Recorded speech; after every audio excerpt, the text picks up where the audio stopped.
Europe is home to a lot of small countries. Not just small relative to huge countries like the United States or Brazil or India or other countries people comment from, but like really tiny countries.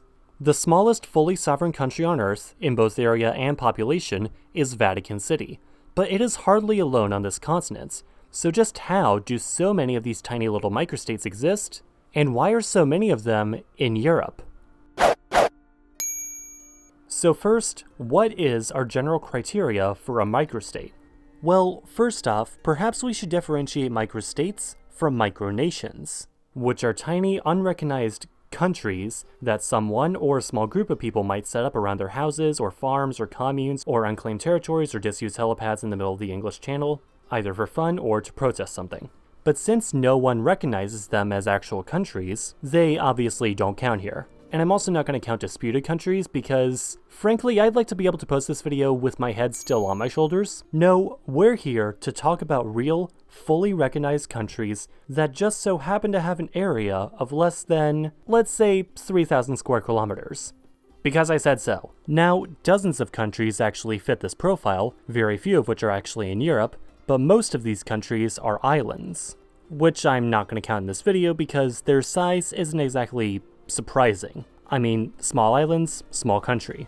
In order to best explain why all these European microstates even exist as separate entities though, perhaps it would be best to look at each of them one by one to see not only how they got so small, but also how they survived on such a dynamic continent. High in the Pyrenees Mountains, nestled right between France and Spain, lies the Principality of Andorra. This little non-Schengen principality has a population of 76,000 and has no airports, no sea access, and the nearest railway station is in a French town literally called the Hospital near to Andorra. In a sense, really the entire reason for Andorra's existence in its rather unusual form has to do with the fact that most of Spain was once Islamic.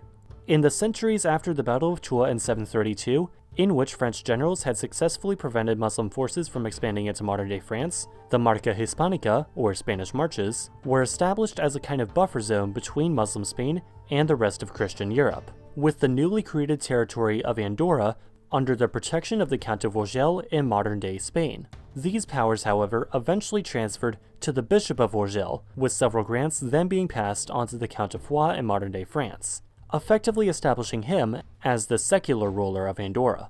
To alleviate the power struggle between the bishop and the count, the Pariage of Andorra was enacted in 1278, establishing each of them as the two co-princes of Andorra.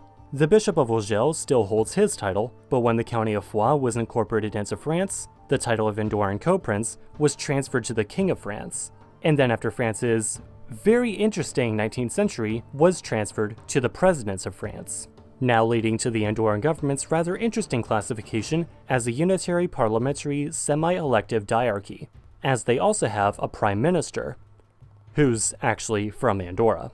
Also high up in the mountains, but this time in the Alps, Liechtenstein is as often forgotten as it is hard to find, as it is hard to pronounce if you don't know German. The Principality of Liechtenstein was first created in 1719, when Charles VI of the Holy Roman Empire, or the ungodly Germanic kingdoms if you prefer, declared that the communities of Vaduz and Schellenberg were now unified into one territory, named after Anton Florian of the House of Liechtenstein. Back then, the idea of there being a principality of this small size in Central Europe was really nothing special, seeing as there were about 1,800 others just like it. But what really sets Liechtenstein apart is how it avoided being absorbed into its neighbors over the next 300 years. All was perfectly balanced until the end of the 18th century when the Napoleon nation attacked, with Napoleon dismantling the HRE and establishing the Confederation of the Rhine within its place, itself quickly replaced by the German Confederation. Liechtenstein became independent again in 1815, narrowly avoiding becoming part of Bavaria, and continuing to solidify its ties to its neighbors Austria and Switzerland. During the Austro-Prussian War of 1866, which was, interestingly enough, a war fought between Austria and Prussia in the year 1866. Liechtenstein manned an army of 80 soldiers to defend Austrian Tyrol from Italy, having sided with Austria in the war, but with Prince Johann II forbidding his soldiers from fighting other Germans. This, by the way, is where we get the popular legend of their army sending out 80 men and coming back with 81 because of their new Italian friend. From this point on, though, Liechtenstein would declare neutrality, though its economic ties to Austria-Hungary in World War I still led to it being sanctioned by the Allies. This led to them forming a customs and monetary union with their other neighbor, Switzerland, which would help it successfully remain neutral yet again in World War II, because Switzerland. In terms of area, the Grand Duchy of Luxembourg is actually quite a lot bigger than the other countries in this video, but obviously a list of mainland European microstates isn't exactly quite finished without it. And it is still quite a lot smaller than its neighbors France, Germany, or even Belgium. Luxembourg dates back to the year 963, originally established as a small town around a fort, which would become one of the many other small kingdoms and city-states within the Holy Roman Empire. That was all well and good, but then once again Napoleon happened and broke up the HRE, with Luxembourg being re-established as a Grand Duchy under the German Confederation, originally being a bit bigger but losing land to Belgium. I actually made a whole video about Luxembourg from Luxembourg about 2 years ago if you want to learn more about it, which is good because now I can give more attention to the other countries here. It definitely does scream, hey look at us, we're not the Netherlands. The Principality of Monaco, one of the world's 3 true city-states, and the most densely populated sovereign state in the world, at a staggering population of 35,000, Monaco has been ruled by the House of Grimaldi more or less since 1297, and no surprise is also the country with the highest GDP per capita in the world, at least according to the IMF and the UN. Monaco's name actually dates back to the 6th century BC, as according to an ancient myth, the god Hercules had passed through the area, turning away from the other gods, and thus a temple was erected near the modern nation. Because this temple was the only one here, it inspired the name Monoikos, from monos meaning one and oikos meaning house. The Grimaldi family set up shop in 1297, with the area of Monaco under the sovereignty of the Republic of Genoa.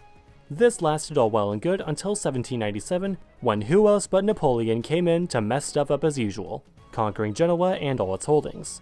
Monaco was released from French occupation in 1814, but then became a protectorate of Sardinia under the Congress of Vienna the very next year, remaining in this position until the Treaty of Turin in 1860, with Sardinia backing out of Monaco, the nearby regions of Nice and Savoy ceding to France, and Monaco becoming a French protectorate yet again. Monaco was occupied by Italy and then the German Wehrmacht during the Second World War, with said forces being defeated and pushed back in 1944, though sadly not before Germany could get their hands on their Jewish population. More recently, Monaco became a full UN member in 1993, and a new treaty was signed with France in 2002, stating that, should there be no Grimaldi heirs to the Monegasque throne, Monaco would still remain an independent country. One of the oldest sovereign states in the world, and indeed the oldest republic, the most serene Republic of San Marino, was established all the way back in 301 AD by Saint Marinus, who established a monastic community far up in the Apennine Mountains in northeastern Italy in order to escape persecution under the Roman Empire. Like, literally right before they themselves became Christian, but oh well. Throughout its history, San Marino was mostly left alone, save being briefly occupied a few times, even managing to evade invasion by Napoleon thanks to San Marino's diplomat Antonio Onofri literally just becoming good friends with Napoleon. Italy, like Germany, was divided into dozens of different little kingdoms and city-states for much of the second millennium AD, only to unify around the mid-19th century, except with a couple small pieces scattered around. During Italian unification, San Marino became a refuge of sorts for those who had previously been persecuted for supporting unification, with a treaty between San Marino and the new Kingdom of Italy being signed in 1862, effectively guaranteeing their independence. At this point, San Marino just started staying neutral in European affairs, including the unification of Italy and both world wars. Though at one point during the Second World War, the New York Times incorrectly reported that San Marino had declared war on the UK, to which they reportedly quickly told British authorities, no the hell we didn't.